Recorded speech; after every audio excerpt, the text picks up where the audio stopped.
Which bread is healthier, white or whole wheat? The answer seems obvious, but there's a detail that almost never shows up on the packaging. Depending on how it's made, a whole wheat bread can raise your blood sugar in a way that's very similar to white bread. So, what really makes one bread better than another? Before answering, it's important to understand why this choice deserves attention. A slice of bread doesn't cause diabetes, that's obvious.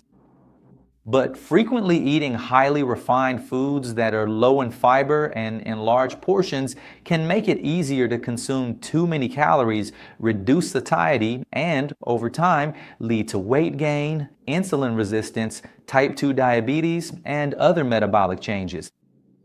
That's why learning to tell the difference between truly whole wheat bread and bread that just looks healthy can have a bigger impact than most people realize.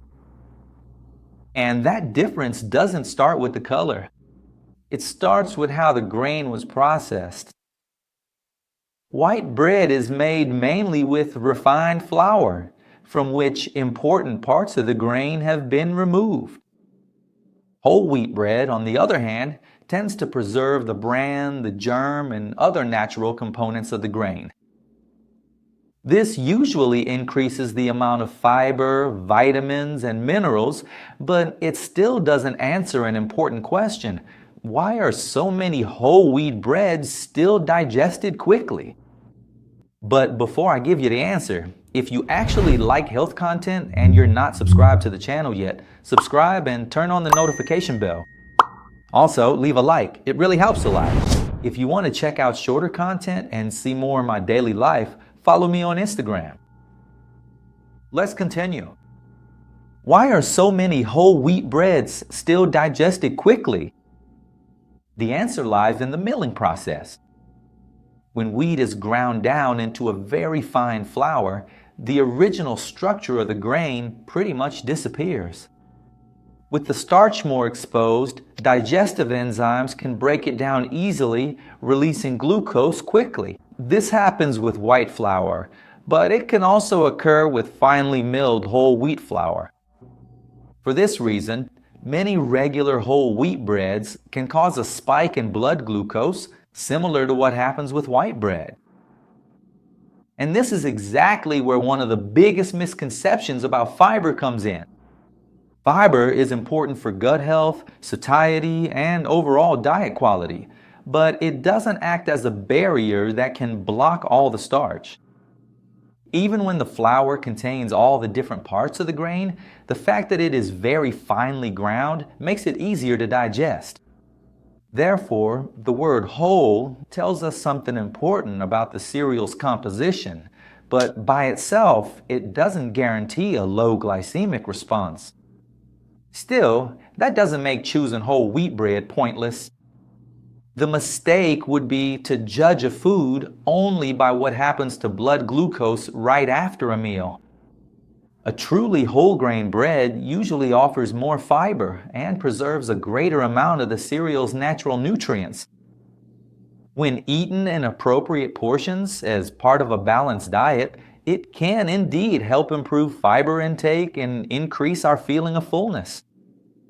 What it doesn't do is automatically neutralize glucose or allow you to eat any amount without consequences. This difference becomes even clearer when we look not just at the flour, but at the structure of the bread itself. A product made only with very finely ground whole wheat flour is not the same as one that contains whole grains, broken grains, or larger cereal particles. The more intact this structure is, the harder your body has to work to release and digest the starch. That's why a denser bread with pieces of rye, oats, or other grains can be more beneficial than an extremely soft version made only with finely milled flour. But this is exactly where appearances start to be deceiving. Seeds on the surface, a deep brown color, or words like rustic and artisanal don't prove that the product is mostly whole grain. A bread can be covered with flaxseed, sunflower, or sesame and still have white flour as its main ingredient. Seeds improve the nutritional profile when they appear in significant amounts, but they don't automatically turn a refined recipe into a low glycemic impact bread.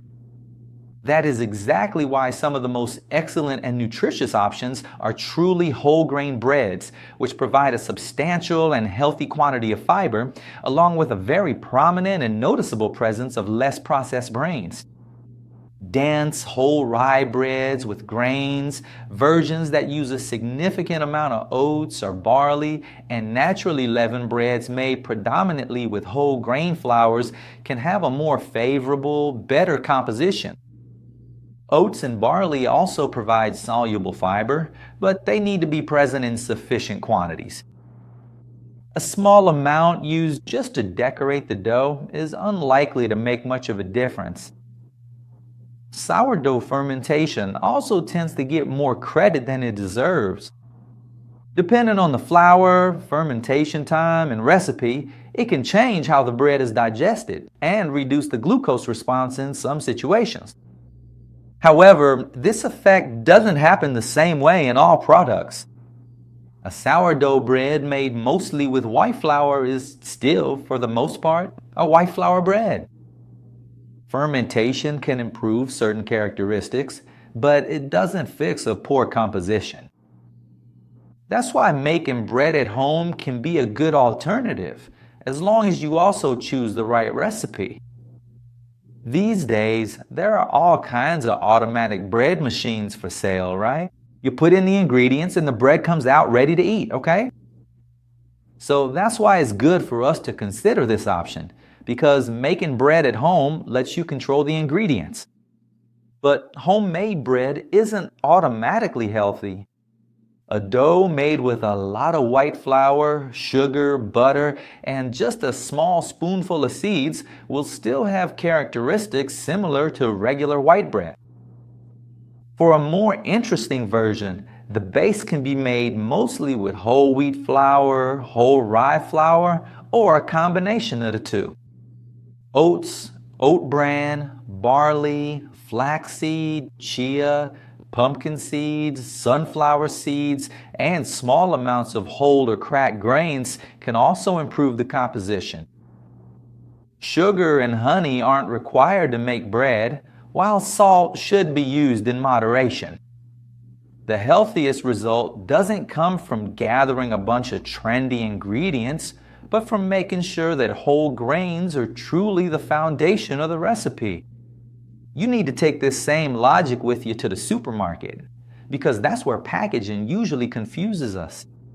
Phrases like multigrain with cereals, artisanal bread, or natural fermentation might describe some feature of the product, but they don't guarantee that most of the flour is whole grain.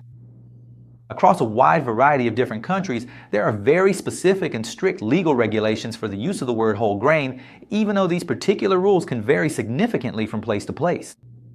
That's why it's worth checking the percentage of whole grain ingredients, seeing which flours appear first on the ingredient list on the food label, and comparing the amount of fiber, added sugars, and sodium. Even after choosing a better bread, there's still another point to consider: the way it will be eaten. The number of slices, portion size, and what you eat with it all influence how your body responds. Eating a moderate portion with eggs, cheese, plain yogurt, or another source of protein is very different from having several slices with jam, sweetened cream, or a sugary drink. For people with diabetes or those who need to control their blood sugar, portion size and individual response can be just as important as choosing between white and whole grain bread. Therefore, a truly whole grain bread with a good amount of fiber and less processed grains is usually the best choice for regular consumption. But the best bread isn't simply the darkest one, it's the one whose ingredients match what the packaging promises and that is eaten in an appropriate portion. I'll stop here for now. God bless you. Take care and a big hug.